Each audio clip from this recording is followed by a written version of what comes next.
In the western part of Ogun State lies a border community known as Idiroko, a vital link between Nigeria and Benin Republic.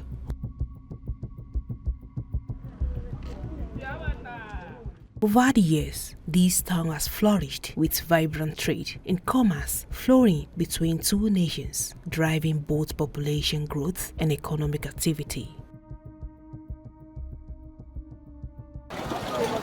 The movement of people across this border exemplify the economic community of West African states, ECOWAS Protocol on the Free Movement of Persons, established in May 1979.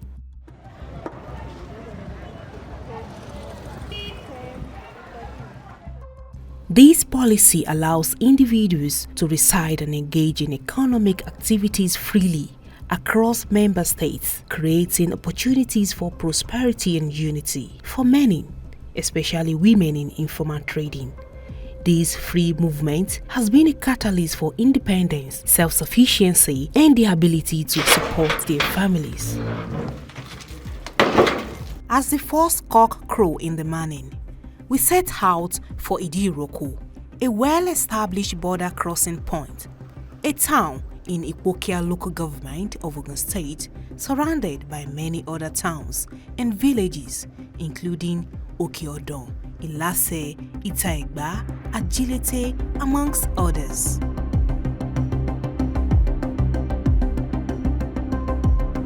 In Tube Market, a place where traders from Nigeria and the Benin Republic converge every 5 days, the resilience of women entrepreneurs shines through.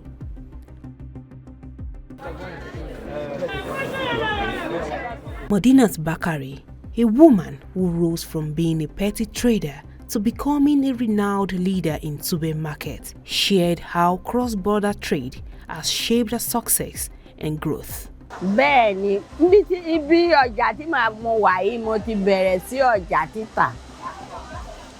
Ẹ̀wà ni mo máa ń ṣe tà nínú ọjà yìí pẹ̀lú búrẹ́dì tẹ́tẹ́lẹ̀. Kó tún wá di pé mo wá ní ọkọ, mo á lọ ilé ọkọ. Ìgbà tí mo lọ ilé ọkọ, mo á kọ́ṣẹ́ aṣọ títà. Aṣọ ni mo sì ń tà nísìnyí. Mo dẹ̀ ní ṣọ́ọ̀bù nídìí ìrókò. Mo máa ń kọjá lọ Kútọ́nù lọ rajà. Máa ń gba bọ́dà kọjá lọ Kútọ́nù lọ rajà. Máa wá tà nílẹ̀ yìí. Ní tí bá ṣàrí pé ọjà tí mò ń rà ó pọ̀ sí, màá débẹ̀ láti lọ rà bọ̀. Modinat Bakari has traded in Republic of Benin, Togo and Ghana, where her story echoes across the border in Cotonou, where Ghaniyat Adigbola frequently crosses the border to engage in trade, sharing the experiences of the economic possibilities the free movement has provided. Mo ti wà border since 24 years. Èyí mo ti wà border. Mo di change náà mo ṣe láti gbà. Ẹni bá ní báwo ni tóbìnrin ṣe jẹ́ ó ti kú wọn ò tí sí mi. Obìnrin ò ṣe fọwọ́ sẹ́yìn láwùjọ rárá àtọ̀. Obìnrin ló bùkátà sórí jù. Kọ́kùnrin tó gbọ́ bùkátà 5,000, obìnrin ti gbọ́ ní 15,000. Ìgbà táwọn ọmọ bá jí láwọn ọ̀dọ́, mọ́mì ọ̀nà ẹ̀fẹ̀ lọ́wọ́, mọ́mì àfẹ́ gbọ́ ata, mọ́mì àfẹ́ ragin, mọ́mì àfẹ́ rọṣẹ́ ó yá. Ta ló rán bùkátà jù? Obìnrin ló ní bùkátà jù, òun ló fà ló jí. Àwa obìnrin náà ní á rí pé a pọ̀ nídìí iṣẹ́ ìjù. Heading for Igolo in Cotonou, Benin Republic, proud to the colonial demarcation of borders. Both Idiroko and Igolo was part of a single Yoruba settlement, creating an enduring socio-cultural and economic prosperity for inter-border synergy, according to the study on trans-border movement and trading.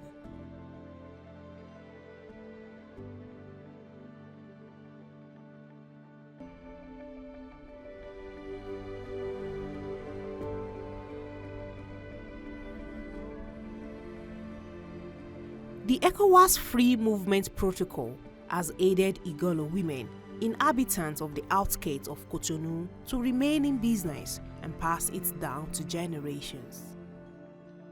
Igolo tá wà yìí, iṣẹ́ tá yàn láàyò ńlẹ̀ yìí ni. Ó jẹ́ iṣẹ́ kan tó jẹ́ pé láti ìdílé wa ló ti jáde wá ni. Iṣẹ́ tá a yàn láàyò nílẹ̀ yìí jù nìyẹn. Ẹ rí. Ó sì jẹ́ iṣẹ́ kan tó jẹ́ pé tó bá náwó lọ́wọ́ ẹnìkan ò fẹ́ mọ̀, ó bá sì nílò ẹnìkan ò fẹ́ mọ̀, tó bá ti jàgbà lọ́tùn jàgbà ló sì yẹn á jẹun nínú ilé, àṣírí ẹni kúlùkù á bò. Ẹ rí. Obìnrin á pọ̀ nídìí iṣẹ́, obìnrin ló ru bùkátà sórí jù.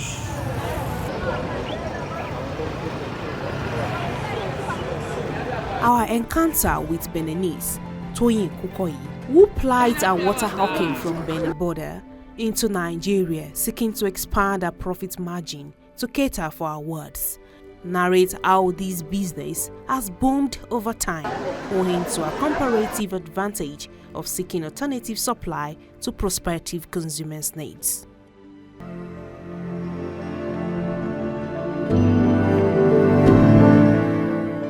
For many traders, cross-border trading has been a cherished opportunity, allowing markets to thrive and encouraging the flow of goods and services freely between the two nations. Mi náà tó jẹ́ pé mo náwó ráìsì tí mo máa ń lọ sí Kútọ́nù, máa ń lọ kó ráìsì wá. Ráìsì kúnnú kọ̀ńténà dáadáa. Mo lè ta àpò 10 lójúmọ́. Tí mi ta rárá nígbà kan. Mo máa ń ta ju àpò 10 lọ lójúmọ́. Anybody á ti máa jàǹbàlà nínú bọ́dà yìí tó di pé gan yá mọ̀ pé no bọ́dà làwa, ó máa ń rọ́ọ̀ṣì gidi, ó máa ń múfù gidi, àwọn tó ń lọ àwọn tó ń bọ̀, à ń tajà, anybody ń tajà. Kò sẹ́ni tó fẹ́ wá bíbá yìí gbà yẹn tí ò ní mọ̀ pé no bọ́dà lòún dé. Títí di alẹ́ a máa ń tanná bíbá yìí fi ṣiṣẹ́ lálẹ́ ni. Some women are active in more than just goods trading, but have also developed expertise in their craft.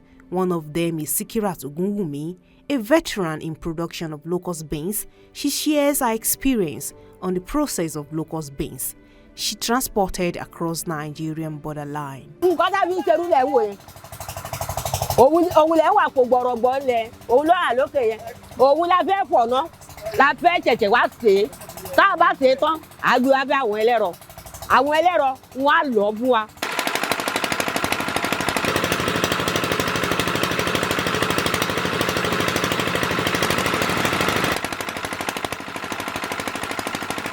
À ń pè nǹkan ní ìkúrú yẹn la fẹ́ mú sínú ẹ̀.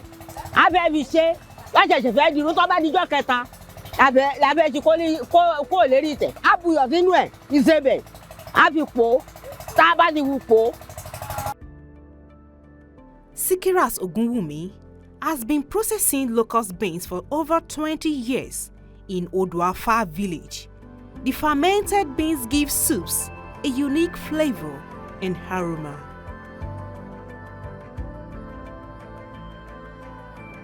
A trade expert, Ama Yemi, shares insights into the significant contributions women make to the informal economy in their efforts to sustain their livelihoods. In the area of poverty alleviation, you see, the grassroots woman does not wait for you to give her a grant of 100 million or financial assistance of any little money she gets.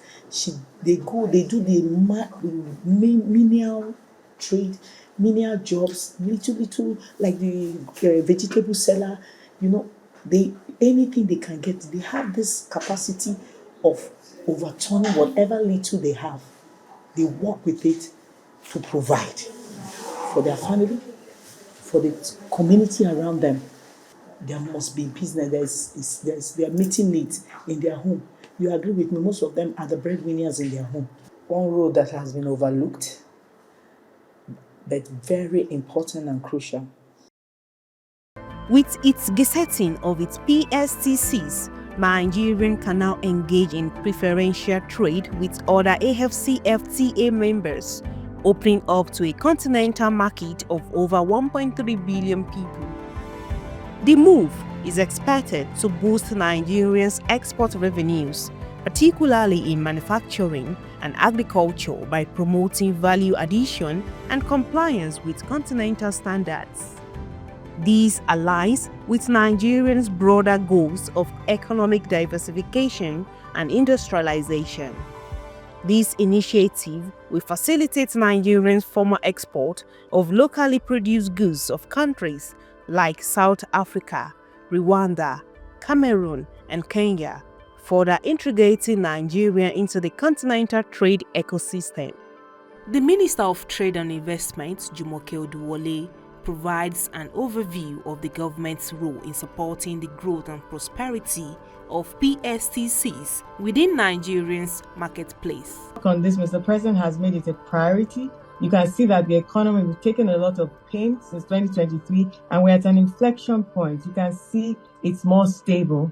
You can see that the FX, there's enough supply, there's, so different things are coming to fore. You saw our Fitch rating move to B. The international community is accepting and seeing, and we're gaining trust again that this economy is stabilizing and at an inflection point.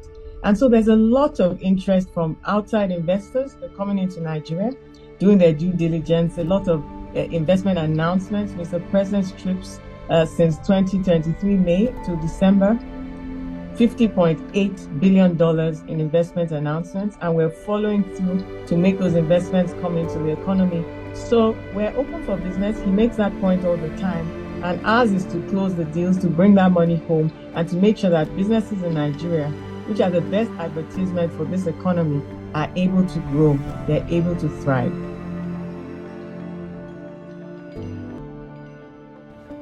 And I deliberately closed the borders because knowing Nigerians, they order rice and give some Niger address, and then they bring the rice here. And with our land and our potentialities. However, despite the borders closures and subsequent reopening, local businesses experience a significant downturn, with women traders being hit the hardest. Yet, they have remained resilient, relying on their ingenuity and mutual support. These women support each other through thrift contributions, offering seed funding and provide debt relief in times of financial hardship, creating a sense of solidarity and resilience that keeps the business afloat.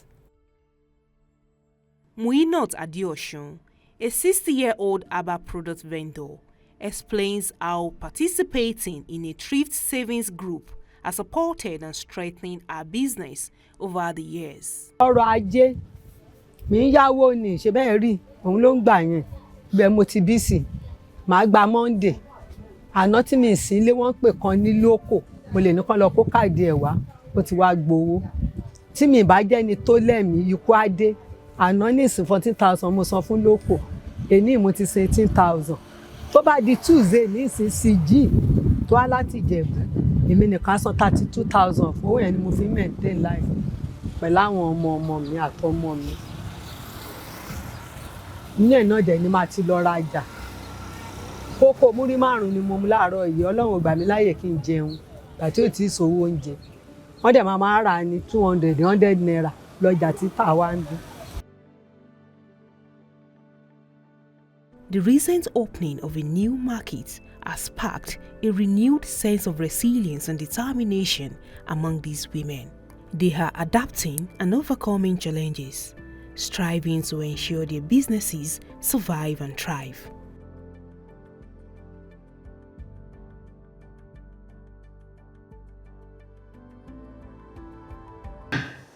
The grassroots woman, she is so committed to that her little trade.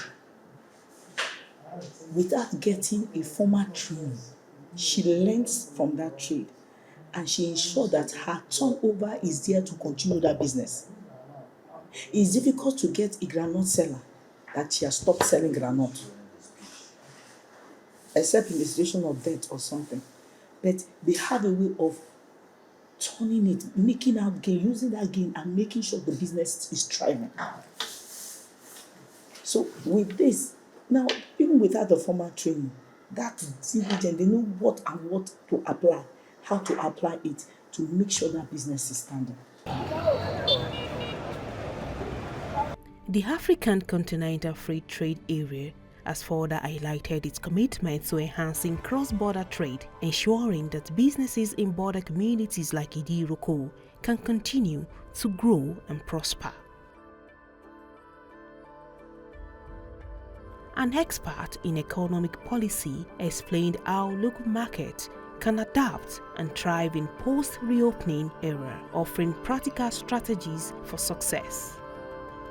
Most of my people that are in border area, they relied on the happenings that comes about bringing and taking out of business. So since it's not there, people there will have low income, and they have to relocate because we want to relocate to where there is business. I saw a lot of businesses that people are doing that are actually informal. I know because Nigeria banned some things, and country like other countries, let me mention now, seem like a dumping ground. So Nigeria will find their way through other shortcuts to get those things. I can tell you, the trade they are doing there is not small, and it doesn't contribute in no less way to Nigeria income. So Nigeria must find a way to actually manage.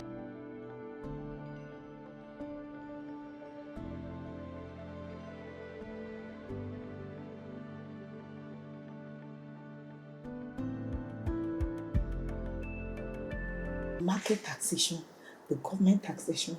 Now, because I am selling on that side of the road, I cannot afford a shop. They give me tax that are even more than the gain I make. Now, if I don't pay that tax, my goods is confiscated. Some don't even care. It gets poison in their shop, they don't care. So I think there should be government should come up with a policy instead of this doubt, putting the rules. Let it be a policy standard that, okay, for you that is doing this, pay this and so and it should have an end result. And what do I mean? If I'm paying tax for staying by the side of the market, at the end of the day, let me know that at the end of the day, there's a provision for me to get a shop. I'm looking, if I'm consistent, a reward for paying that tax. I know that tomorrow I'm going to get, in 5 years' time, in 2 years' time, I'm going to get a shop. Did you come up with policies like that? Territorial borders are socio-political constructs which demarcate people, but do not necessarily divide them. The stories of these women traders reflects not only the promise of regional integration, but the silent force of women shaping economies across invisible lines, powered by free movement across Africa. This content is produced as part of the Move Africa project, commissioned by the African Union Commission and supported by GIZ. The views and opinions expressed are those of the authors only and do not necessarily reflect those of GIZ or the African Union.